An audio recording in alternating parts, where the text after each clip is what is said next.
A little bit. Yeah. Guys, Joe McDonough here for CageSidePress.com. I am joined by one of the hottest prospects in the game, Mr. Connor Matthews, the Controller. How's it going, Connor?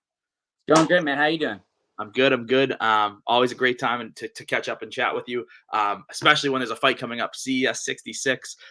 Only, 2 weeks away, week away? Less than that, I think. Yeah, 10 days. Yep, the 4th. So, what's going through your head as we kind of approach that under 2 weeks, getting into fight week, almost there?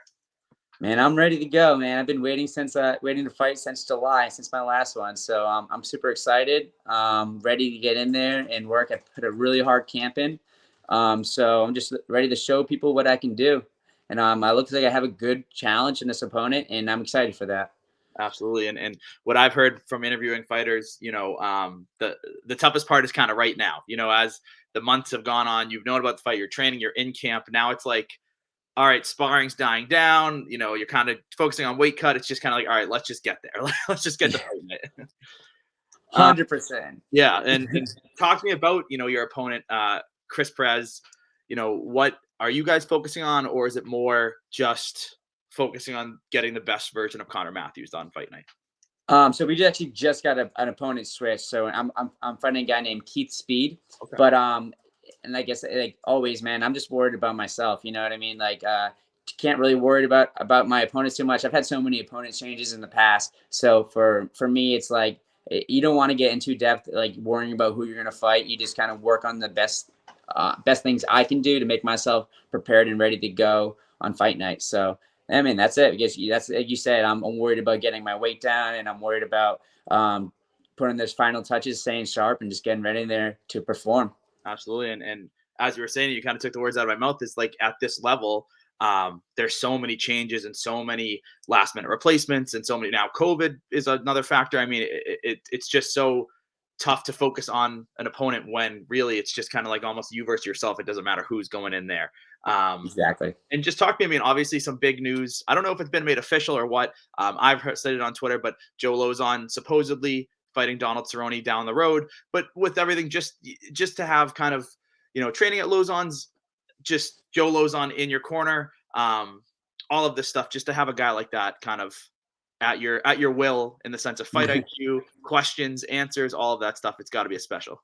Yeah, growing up at Lauzon MMA has always been good. Just getting that MMA part. I think a lot of people do like jiu-jitsu, and a lot of people do kickboxing, and and then blending it together is an art in itself. So one thing growing up at Lauzon MMA is we were really good at that portion of the game. So yeah, he's got a big fight coming up against Donald Cerrone, which would be a really good, really big fight. But I've been working with Jake Manini, who is my striking coach the last 2 years, and he works with Calvin Cater and Rob Font. And I mean, he's brought my striking up to the next level. So I'm really excited to show everybody what I can do with that. And I've got great sparring partners right now. So it's been I think people are going to see my best work yet so far. I mean, I've been working my ass off since my last fight. I mean, I've had a whole bunch of fights fall out, but I've been getting ready for those fights. And it's not like I haven't been training for them. So I'm excited to show people what I can do. Absolutely. And as a New Englander myself, the names Joe Lauzon, Tyson Chartier, Jake Manini, they all, blend together. Greg Rebello, as some of the top young coaches in the game. And just another question I was going to ask is, it's been so sporadic with New England regional MMA and really regional MMA, across the country. With CES coming back, obviously that's your focus. But and I hate to ask something kind of after fight, but is there a goal kind of LFA or kind of a bigger, more, set on fights are coming every couple of weeks instead of kind of the CES cage type where you don't really know what's coming next? Yeah, obviously, I'm pretty open to fighting anywhere I can. You know what I mean? I want to get as many fights as I can right now. You know what I mean? I'm trying to get to the UFC. So ideally, I'd like to get there this year, and so yeah, depending on what happens, in any fight, is you can take some damage and then you need to reassess, but you can't really make decisions until after you finish the fight. But yeah, I'm ready to go after this. I know Combat Sports has a fight coming up in Encore up in Boston. I know the Contender Series is coming up this summer, so that's a big something I have my eyes on. So I'm just saying, I want to get a couple more wins under my belt and just get ready. I mean, my goal is to make it to the UFC. So anything I can do to get me ready for that, I'm ready to take those fights. Absolutely, man. And 4 first-round finishes. Is there any? And I kind of know the answer to this, but I feel like I need to ask. Is there any like extra nerves that you need to get that first round of finish again to kind of, but is it just kind of like, which I assume the answer is, just get the win?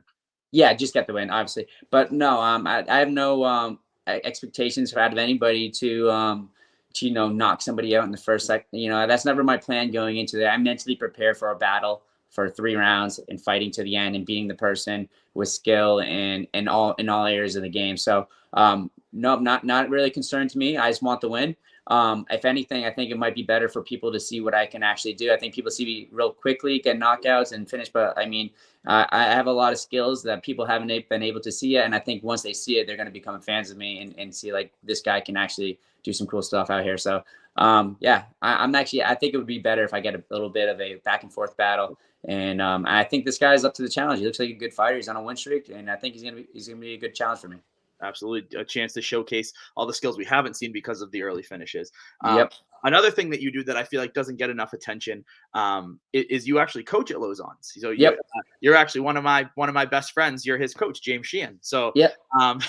So interestingly enough, but tell me about like how that because we always hear about Lauzon coaching you and Jake Manini but to also be a coach for others and kind of like maybe not everyone that's getting in the octagon every chance they get, but just people that want to train and kind of show up to Lauzon's and to get to coach them. I mean, so when you're teaching something, you're learning it twice, right? And you're learning in a different way. So everything I adapt, especially when it comes to the striking, I teach kickboxing. I take it from Jake Manini, and now I have to teach it and apply it to other people. So you just learn it way more in depthly, and it's like drilling for your brain. Like you can't go balls to the wall all day training hard, practicing, because you just gas out. You get super tired, you get hurt. So like, now this is my way to teach it to other people. I keep it fresh in my brain. I'm drilling things, and it helps me, become a better martial artist. I definitely think being a coach has helped me, and also having fighters. I got my girlfriend, Erin Johnson, War Baby. I have Andrew Valdina, who's a fighter who I've been coaching, and it's doing the coaching role and cornering them. It helps me for my fights to see from a different perspective instead of always just being the fighter. So I think it's been a huge help for me too. I just started my own gym called the Controller MMA. It's in Wareham, Massachusetts. So now I'm starting to do my own thing and having people come in to teach. So I think it's a big part of the game that helps me for sure. Absolutely. Get it. All of people watching, get out there to Wareham and go to Controller MMA.